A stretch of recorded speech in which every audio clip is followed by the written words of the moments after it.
विष्णु भगवान के 10 अवतार की कहानी। भगवान श्रीहरि विष्णु ने धर्म की रक्षा हेतु हर काल में अवतार लिया। वैसे तो भगवान विष्णु के अनेक अवतार हुए हैं, लेकिन उनमें 10 अवतार ऐसे हैं जो प्रमुख रूप से स्थान पाते हैं। यहां दर्शकों के लिए प्रस्तुत हैं भगवान श्रीहरि विष्णु के 10 अवतार यानी दशावतार की पौराणिक एवं प्रामाणिक कथाएं। पहला, मत्स्य अवतार। पुराणों के अनुसार भगवान विष्णु ने सृष्टि को प्रलय से बचाने के लिए मत्स्यावतार लिया था। इसकी कथा इस प्रकार है। सतयुग के आदि में राजा सत्यव्रत हुए। राजा सत्यव्रत एक दिन नदी में स्नान कर जलांजलि दे रहे थे। अचानक उनकी अंजलि में एक छोटी सी मछली आई। उन्होंने देखा तो सोचा वापस सागर में डाल दूं, लेकिन उस मछली ने बोला, आप मुझे सागर में मत डालिए, अन्यथा बड़ी मछलियां मुझे खा जाएंगी। तब राजा सत्यव्रत ने मछली को अपने कमंडल में रख लिया। मछली और बड़ी हो गई तो राजा ने उसे अपने सरोवर में रखा। तब देखते ही देखते मछली और बड़ी हो गई।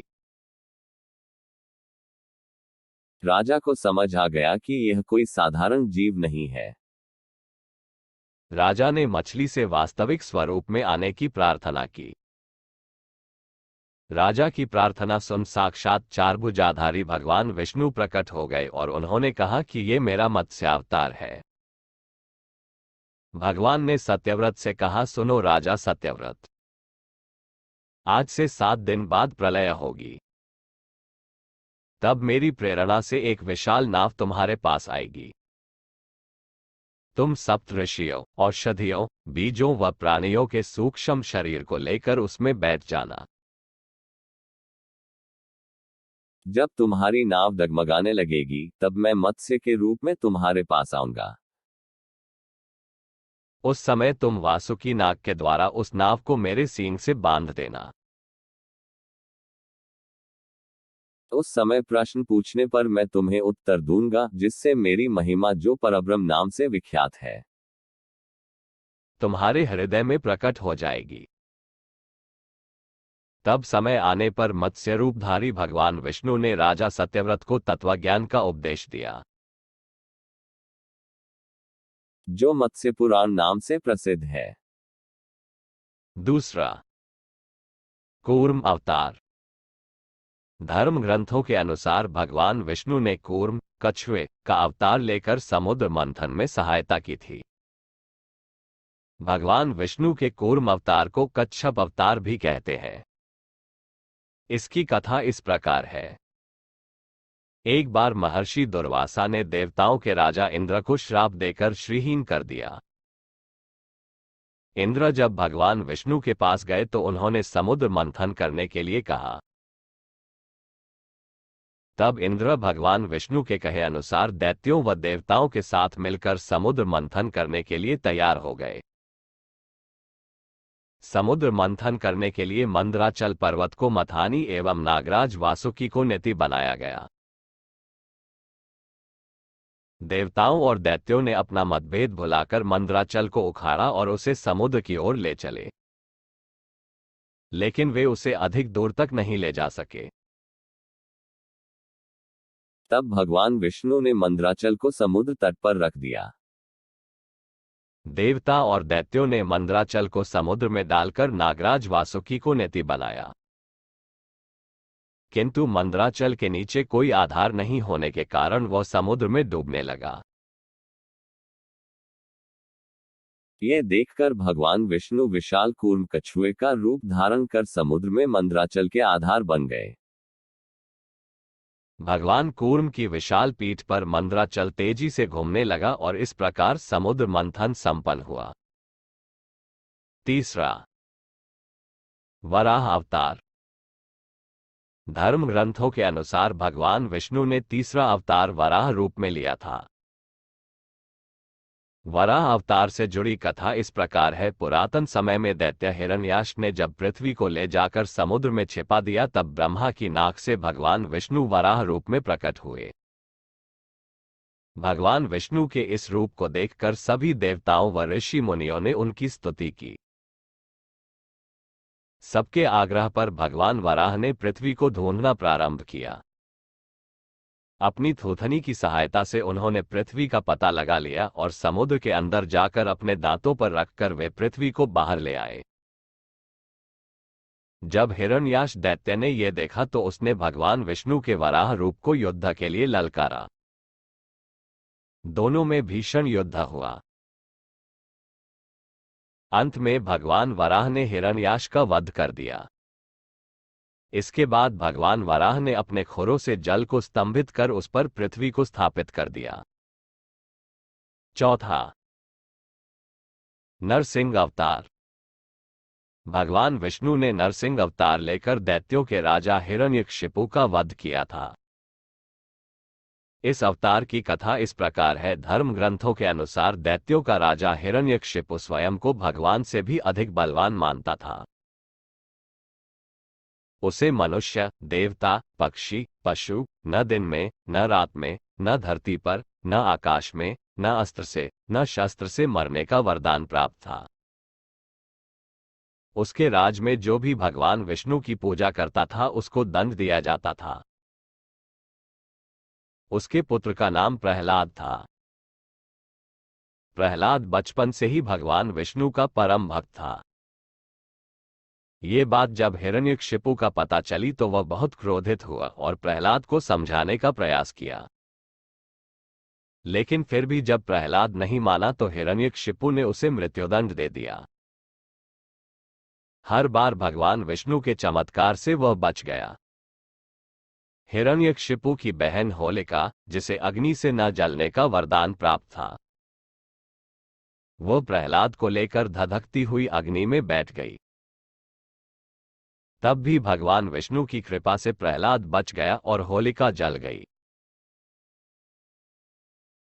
जब हिरण्यकशिपु स्वयं प्रहलाद को मारने ही वाला था, तब भगवान विष्णु नरसिंह का अवतार लेकर खंबे से प्रकट हुए और उन्होंने अपने नाखूनों से हिरण्यकशिपु का वध कर दिया। पांचवा, वामन अवतार। सत्ययुग में प्रहलाद के पौत्र दैत्यराज बलि ने स्वर्गलोक पर अधिकार कर लिया। सभी देवता इस विपत्ति से बचने के लिए भगवान विष्णु के पास गए। तब भगवान विष्णु ने कहा कि मैं स्वयं देवमाता अदिति के गर्भ से उत्पन्न होकर तुम्हें स्वर्ग का राज्य दिलाऊंगा। कुछ समय पश्चात भगवान विष्णु ने वामन अवतार लिया। एक बार जब बलि महान यज्ञ कर रहा था, तब भगवान वामन बलि की यज्ञशाला में गए और राजा बलि से 3 पग धरती दान में मांगी। राजा बलि के गुरु शुक्राचार्य भगवान की लीला समझ गए और उन्होंने बलि को दान देने से मना कर दिया। लेकिन बलि ने फिर भी भगवान वामन को 3 पग धरती दान देने का संकल्प ले लिया। भगवान वामन ने विशाल रूप धारण कर एक पग में धरती और दूसरे पग में स्वर्गलोक नाप लिया। जब तीसरा पग रखने के लिए कोई स्थान नहीं बचा तो बलि ने भगवान वामन को अपने सिर पर पग रखने को कहा। बलि के सिर पर पग रखने से वह सुतल लोक पहुंच गया। बलि की दानवीरता देखकर भगवान ने उसे सुतल लोक का स्वामी भी बना दिया। स्वयं राजा बलि का द्वारपाल बने। इस तरह भगवान वामन ने देवताओं की सहायता कर उन्हें स्वर्ग पुनः लौटाया। छठवां, परशुराम अवतार। हिंदू धर्म ग्रंथों के अनुसार परशुराम भगवान विष्णु के प्रमुख अवतारों में से एक थे। भगवान परशुराम के जन्म के संबंध में 2 कथाएं प्रचलित हैं। हरिवंश पुराण के अनुसार उन्हीं में से एक कथा इस प्रकार है। प्राचीन समय में महिष्मति नगरी पर शक्तिशाली हयवंशी क्षत्रिय कार्तवीर्य अर्जुन सहस्त्रबाहु का शासन था। वह बहुत अभिमानी था और अत्याचारी भी। एक बार अग्निदेव ने उससे भोजन कराने का आग्रह किया। तब सहस्त्रबाहु ने घमंड में आकर कहा कि आप जहां से चाहें भोजन प्राप्त कर सकते हैं, सभी और मेरा ही राज है। तब अग्निदेव ने वनों को जलाना शुरू किया। एक वन में ऋषि आप तपस्या कर रहे थे। अग्नि ने उनके आश्रम को भी जला डाला। इससे क्रोधित होकर ऋषि ने सहस्त्रबाहु को श्राप दिया कि भगवान विष्णु परशुराम के रूप में जन्म लेंगे और न सिर्फ सहस्त्रबाहु का नहीं बल्कि समस्त क्षत्रियों का सर्वनाश करेंगे। इस प्रकार भगवान विष्णु ने भार्गव कुल में महर्षि जमदग्नि के 5वें पुत्र के रूप में जन्म लिए। 7वां श्री राम अवतार। त्रेतायुग में राक्षस राज रावण का बहुत आतंक था। उससे देवता भी डरते थे। उसके वध के लिए भगवान विष्णु ने राजा दशरथ के यहां माता कौशल्या के गर्भ से पुत्र रूप में जन्म लिया। इस अवतार में भगवान विष्णु ने अनेक राक्षसों का वध किया और मर्यादा का पालन करते हुए अपना जीवन यापन किए। पिता के कहने पर वनवास गए। वनवास भोगते समय राक्षस राज रावण उनकी पत्नी सीता का हरण कर ले गया। सीता की खोज में भगवान लंका पहुंचे। वहां भगवान श्रीराम और रावण का घोर युद्ध जिसमें रावण मारा गया। इस प्रकार भगवान विष्णु ने राम अवतार लेकर देवताओं को भयमुक्त किया। 8वां श्री कृष्ण अवतार। द्वापर युग में भगवान विष्णु ने श्री कृष्ण अवतार लेकर अधर्मियों का नाश किया। भगवान श्री कृष्ण का जन्म कारागार में हुआ था। इनके पिता का नाम वसुदेव और माता का नाम देवकी था। भगवान श्री कृष्ण ने इस अवतार में अनेक चमत्कार किए और दुष्टों का सर्वनाश किए। कंस का वध भी भगवान श्री कृष्ण ने ही किए। महाभारत के युद्ध में अर्जुन के सारथी बने और दुनिया को गीता का ज्ञान दिए। धर्मराज युधिष्ठिर को राजा बनाकर धर्म की स्थापना की। भगवान विष्णु का ये अवतार सभी अवतारों में सबसे श्रेष्ठ मानी जाती है। 9वां बुद्ध अवतार। धर्म ग्रंथों के अनुसार बौद्ध धर्म के प्रवर्तक गौतम बुद्ध भी भगवान विष्णु के ही अवतार थे, परंतु पुराणों में वर्णित भगवान बुद्धदेव का जन्म गया के समीप कीकट में हुआ बताया गया है और उनके पिता का नाम राजा शुद्धोधन बताया गया है। ये प्रसंग पुराण वर्णित बुद्धावतार का ही है। एक समय दैत्यों की शक्ति बहुत बढ़ गई। देवता भी उनके भय से भागने लगे। राज्य की कामना से दैत्यों ने देवराज इंद्र से पूछा कि हमारा साम्राज्य स्थिर रहे, इसका उपाय क्या है। तब इंद्र ने शुद्ध भाव से बताया कि सुस्थिर शासन के लिए यज्ञ एवं वेदविहित आचरण आवश्यक है। तब दैत्य वैदिक आचरण एवं महायज्ञ करने लगे, जिससे उनकी शक्ति और बढ़ने लगी। तब सभी देवता भगवान विष्णु के पास गए। तब भगवान विष्णु ने देवताओं के हित के लिए बुद्ध का रूप धारण किया। उनके हाथ में मार्जनी थी और वे मार्ग को बुहारते हुए चलते थे। इस प्रकार भगवान बुद्ध दैत्यों के पास पहुंचे और उन्हें उपदेश दिया कि यज्ञ करना पाप है। यज्ञ से जीव हिंसा होती है।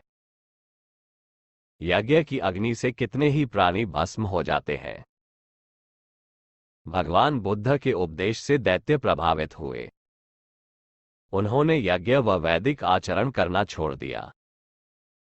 इसके कारण उनकी शक्ति कम हो गई और देवताओं ने उन पर हमला कर अपना राज्य पुनः प्राप्त कर लिया।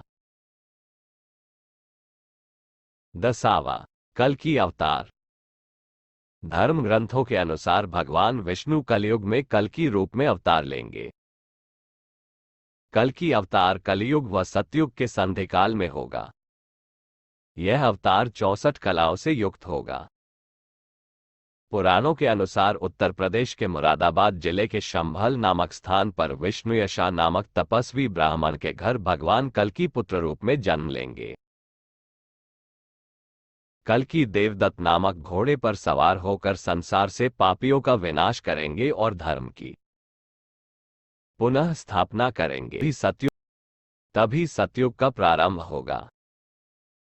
वीडियो अच्छा लगे तो को लाइक करें, शेयर करें तथा मेरे चैनल को सब्सक्राइब करें, बेल आइकन दबाएं। धन्यवाद।